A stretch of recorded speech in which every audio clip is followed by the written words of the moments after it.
figures to be the best hand in this matchup a lot, and it figures to still be the best hand. So when he checks it to me, I'm just going to fire out here. I have no problem just betting half the pot. This guy just calls here. If he checks again, I'm just going to check behind. And now I got an 8 high flush, which means I'm pretty much... You know what? I'm just going to bet really small. Just going to bet really small. Got a small flush. I don't expect to really get called. I mean, if he like slow played a 7 there, which would have been really terrible, but he's been pretty terrible. But if he would have like slow played a 7 there, I would expect him to make a crying call on the river. Now, see, I'm actually getting a little tired of this guy limping in, so what I'm going to do is I'm just going to shove here. I'm going to shove in over the top. I want to let this guy know that he's not going to be able to just limp in and limp in and limp in all the time. You know, if I run into a bigger hand, like if this guy runs into a big hand, what are you going to do? I mean, can't do anything about it. But this guy just limping in here is getting annoying. So, I'm just going to shove here with the best hand, and who knows, he might call with something worse. Oh, wow, did this guy really pick up a hand? That's just unfortunate for me. That's just all there is to it. We just made a play, and that's all we can do. Oh, man. I'm going to look like a total fucking luck sack when this video goes up, I swear to God. And that's the second time someone's picked up a big hand behind me when I've just made, like, a standard sit-and-go play. So, yeah, that's just unfortunate for that guy. I mean, he actually took a long time there to call with jacks. I don't know if he was disconnected or what, but, I mean... That was a snap call. And you know what? In that situation, I got one player left to act behind me. I have no problem with a raise there. A raise or a shove or anything like that, because that guy's been limping in a lot and then folding. So I have no problem with it. And like I said, that guy's been pretty tight. I mean, he's had a hand like every single time. So I have no problem doing that, because he pretty much needs to have a big hand to be able to call there, and he did. So it happens. I was hoping he would not win that, because he's definitely a better player. You definitely don't want the good players at the table to get all the chips. That's for sure. Well, I was going to be perfectly happy just posting the video getting knocked out right there, because, you know, what are you going to do? But I guess we'll keep going.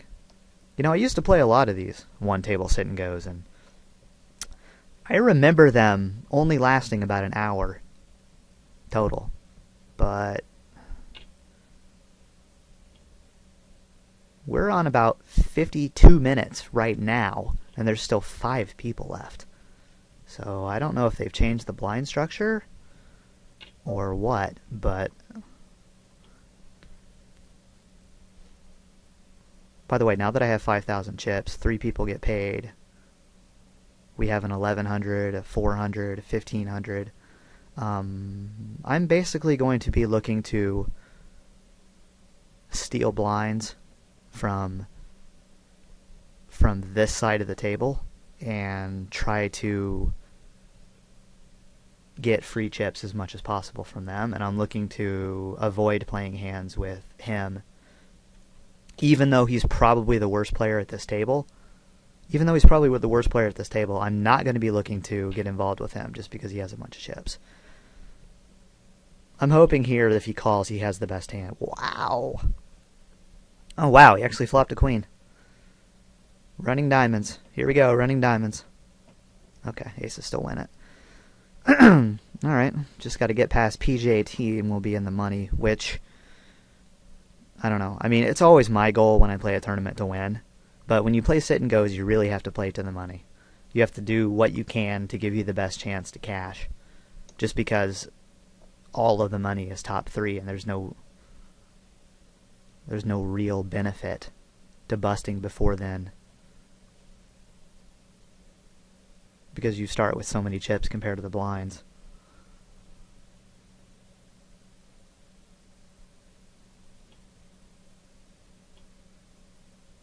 Obviously, if he raises or anything, I'm out of here. I'll take a free flop. Look at that, I even flopped up hair. I'm just going to make a small bet here, and hopefully he's got nothing whatsoever. We'll take it down. Absolutely fine with that.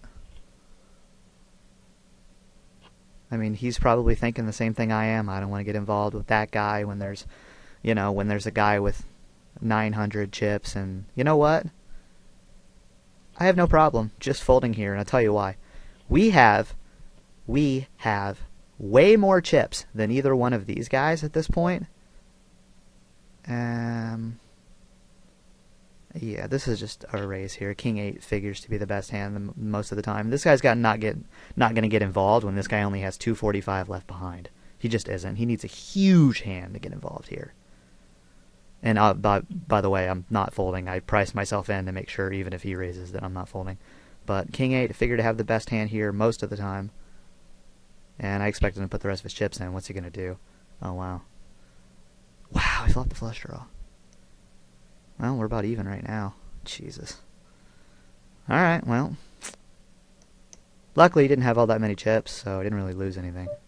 I mean, I actually didn't even lose. I didn't even lose, like, the whole bet, because he didn't even have enough to cover it. So I'm going to raise up to 500. When it gets late in a tournament like this, I don't like to raise the full 3. There's no reason to. Someone's going to fold to 5. They're going to fold to 6. Yeah, you're going to raise me 300, huh, buddy? I got the ace of clubs here. I got no reason to bet.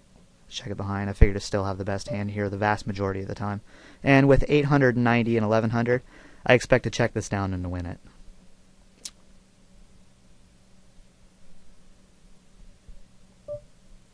Huh. Okay, I think this is a pretty easy fold. I actually think he hit the 8. I don't know what kind of garbage he was playing, but you know what? I'll just let him have it. I think I still had the best hand until the river. But I'm going to pick up jacks here. Obviously, either one of these guys puts their chips in, they're probably going home. And if he makes a play here, I am making a big re-raise. You know. I am not folding this pre-flop in this situation. It's not going to happen. Okay, he called.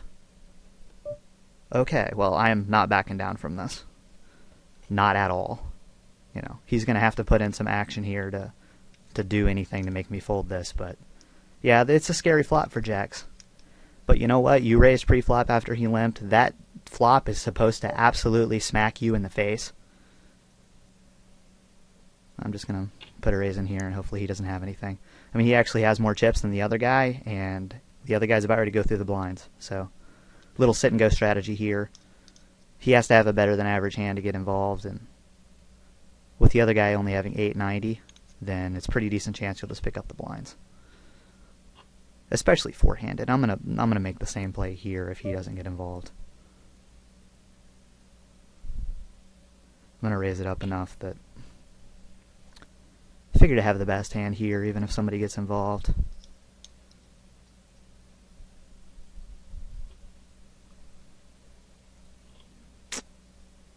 It's all about blinds. It's all about the size of the blinds and your chip stack at this point in the tournament. I'm actually going to fold this, and here's why. I just played 2 hands previously. I've been raising a lot, and this is this guy's blind, not one of these guys' blinds. So this guy just might protect his blind for no reason whatsoever. You know, I said he's probably thinking the same thing I am, but to be honest with you, a lot of these guys that play these tournaments don't really know. So, you know, more than likely if I raised there, I would be looking to play a pot heads up against the only guy at the table that actually has chips besides me. So, ace-4 is pretty terrible. Either one of these guys plays, I'll play it. I'm probably not even raising if he limps in here, though. Ace-4 is just, you know. Plus the surprise factor, you know, if he just limps in and we see a flop, he's not going to give me credit for an ace. He just isn't. So, you know what? I don't mind checking here. I got a pair. I'm just going to check it behind. I have no reason to bet. We're just going to check the 4. I figured he had something like that, which is why I didn't bet. There's no reason to. This guy's got 640. Once again, we're in the same situation as this guy. This guy has more chips than him, but he's going to be in the blind first, so I have no problem just raising here. You know, if he has a hand, he has a hand. But I'm going to try to pick up the 200 chips. It's not about what 2 cards I have. It's all about he has less chips than the other guy. Okay, he called. And he's about 60-40. And now he has 3 outs. Well, now he has a couple more outs. Wow, do you believe that? Do you believe that? The running deuces? Oh, well. That's poker.